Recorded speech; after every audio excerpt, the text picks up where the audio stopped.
Hello বন্ধুরা, welcome back to my channel. তো সবার আগে এখানে যে জুয়েলারিটা তৈরি করব তার জন্য যে মেটেরিয়ালসগুলো লাগবে সেগুলো আগে আমি তোমাদের সাথে শেয়ার করছি।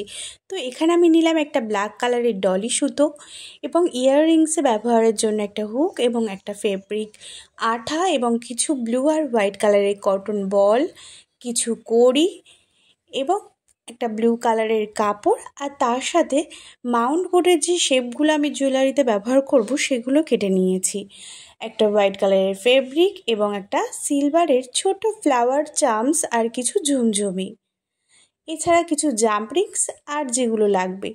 আর এখানে এই যে বক্সগুলো দেখতে পাচ্ছ ইয়াররিংসের হুক আর যে গুজির জন্য, এটা আমি অনলাইন থেকে পারচেস করেছিলাম। তোমরা এটার ডিটেলস জানতে চাইলে বলো, আমি কমিউনিটি পোস্টে অবশ্যই দিয়ে দেব। এখানে আমি হাফ মুন শেপের যে মাউন্ট বোর্ডটা কেটেছিলাম সেটার শেপ করে নিয়ে আমি একটা ব্লু কালারের কাপড় এবং এছাড়া ইয়াররিংসের শেপে ব্লু কালারের কাপড় এখানে কেটে নিচ্ছি। এবার সাইড থেকে আমি ছোট ছোট টুকরো করে নিচ্ছি ইয়াররিংসের সাথে এটা আঠা দিয়ে ভালোভাবে লাগানোর জন্য। চলো এবার এখানে গ্লু ইউজ করে ভালোভাবে কাপড়ের টুকরোগুলো আমি এখানে কেমনভাবে মুড়িয়ে নিচ্ছি তোমরা অবশ্যই দেখতে পাচ্ছ। বন্ধুরা, আজ এই জুয়েলারিটার পাশাপাশি আমি তোমাদের সাথে শেয়ার করব যারা বিগিনার্স, যারা সবে এই জুয়েলারির বিজনেস বা নিজেদের জন্য কোনোভাবে জুয়েলারি তৈরি করার চেষ্টা করছো, যারা প্রিন্টেড কাপড় কিনতে পারছো না কারণ প্রিন্টেড কাপড়ের প্রাইসটা একটু বেশি হয়, তাদের জন্য আমি আজকে একটা উপায় শেয়ার করব। সেটা তোমরা ভিডিওটার দেখতে দেখতে অবশ্যই জানতে পারবে, সেটার জন্য তোমাদের পুরো ভিডিওটা অবশ্যই দেখতে হবে। এখানে যে হাফ মুন শেপের মাউন্ট বোর্ডটা কেটে নিয়েছিলাম সেটার গায়ে ব্লু কালারের কাপড়টা লাগাচ্ছি। তোমরা কিন্তু ওপরের যে দিকটা সেখানটা একটু অন্যরকম শেপ থাকার কারণে কাপড়টা কিন্তু ভালোভাবে লাগতে চাইছে না। তার জন্য তোমরা ভালোভাবে আস্তে আস্তে কাপড়ের সাইড থেকে ছোট ছোট মাপে কেটে নিয়ে সেটাকে ভালোভাবে আঠার সাহায্যে লাগাবে, না হলে শেপ বরাবর লাগাতে অসুবিধা হয়ে যেতে পারে।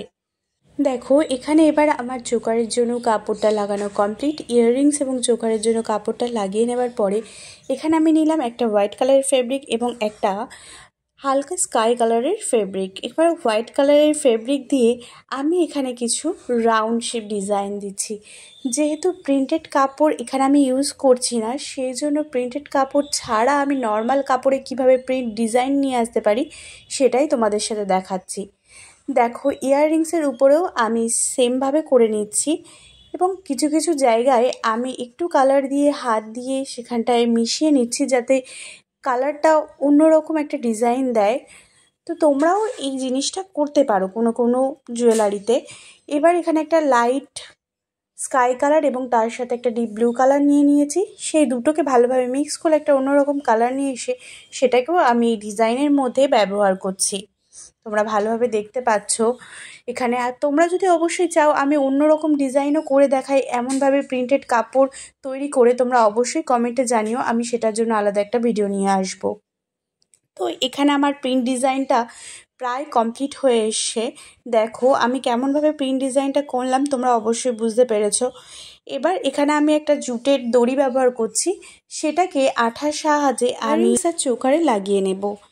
এবার এখানে সাইড থেকে ভালোভাবে আঠা দিয়ে নিচ্ছি। আঠা দিয়ে নেবার পরে আমি জুটের দড়িটা এই সাইড থেকে আঠার ওপর থেকে আস্তে আস্তে বসিয়ে নেব। বন্ধুরা, তোমরা যারা আমার চ্যানেলে নতুন অবশ্যই কিন্তু চ্যানেলটিকে সাবস্ক্রাইব করে নিও। পাশে থাকা নোটিফিকেশান বেলটি কিন্তু অন করতে একদমই ভুলো না, যাতে আমি এমন সুন্দর সুন্দর নতুন কোনো ভিডিও নিয়ে আসলেই সবার আগেই তোমাদের কাছে পৌঁছায়। তোমরা কিন্তু ভিডিওটা অবশ্যই শেষ পর্যন্ত দেখো এবং আমাকে কমেন্টে জানিয়ে যেতে ভুলো না যে এই জুয়েলারিটা তোমাদের কেমন লাগলো। এখানে আমার এই জুটের দড়িটা প্রায় লাগানো কমপ্লিট হয়ে এসে।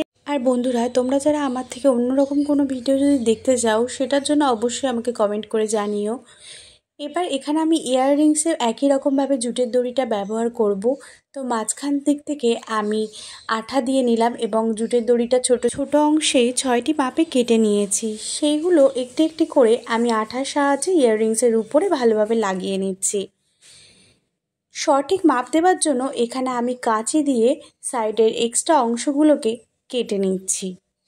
দুটো ইয়াররিংসেই একই রকমভাবে আমার লাগানো কমপ্লিট। তোমরা কিন্তু ভালোভাবে এই জুটির দড়ির যে আঠা সেটাকে ভালোভাবে শুকিয়ে যাবার পরেই পরবর্তী কাজটা করবে।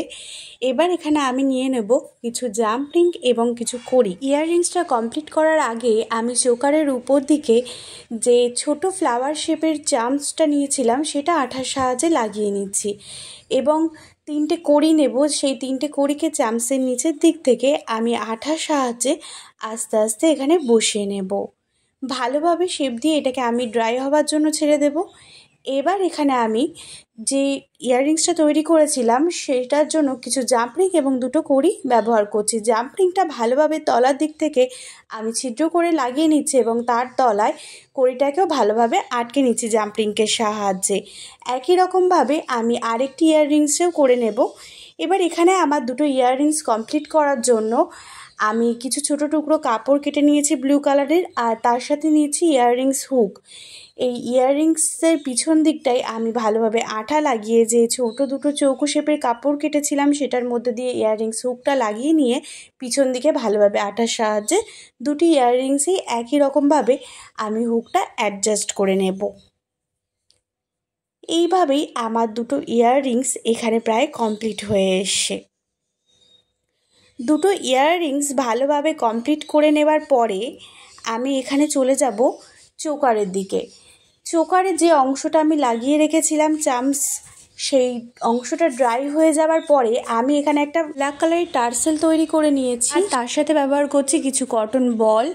এবার এখানে আমি চোকারের সাইড থেকে জাম্প রিং লাগিয়ে নিয়েছি, দুই সাইডেই ছিদ্র করে। সেই জাম্প রিংয়ের মধ্যে দিয়ে ব্ল্যাক কালারের যে টার্সেলটা আমি হ্যান্ডমেড রেডি করেছি সেই টার্সেলটা এখানে ভালোভাবে নট টাই করে নিচ্ছি।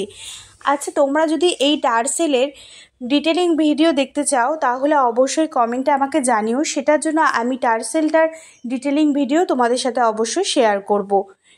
এবার আমি এখানে একে একে হোয়াইট কালারের কটন বল এবং তারপরে ব্লু কালারের কটন বল সেই কটন থ্রেডের মধ্যে দিয়ে ভালোভাবে ঢুকিয়ে নিচ্ছি। ব্লু কালারের পাশে আরেকটি হোয়াইট কালারের কটন বলও এখানে আমি ইউজ করছি। এবার শেষে আমি ভালোভাবে এখানে নটটাই দিয়ে নেব। নটটাই দিয়ে নেবার পরে টার্সেলের যে শেষের অংশ সেই অংশটায় একটু অন্যরকম ডিজাইন দেব। সেটার জন্য টার্সেলের নিচের দিকটায় আমি আরেকটি করে কটন বল এখানে ভালোভাবে লাগিয়ে নিচ্ছি। ব্লু কালারের কটন বল লাগিয়ে সেটাকে ভালোভাবে নটটাই করে নিতে হবে যাতে টার্সেলের নিচের দিক থেকে কটন বলটা আর বেরিয়ে আসতে না পারে, সেটা যেন একটা জায়গায় স্থির থাকে, সেটার জন্য আমরা নটটাই করে নিচ্ছি। দুই সাইডে কটন বল এইভাবে লাগিয়ে আমি এখানে এক্সট্রা অংশটা কাঁচির মাধ্যমে কেটে নিলাম। এবার এখানে জাম্প রিং ব্যবহার করব আর কিছু ঝুমঝুমি। জাম্প রিংটা তলায় যেখানে নটটাই করেছিলাম সেখানটায় ভালোভাবে আটকে নেব।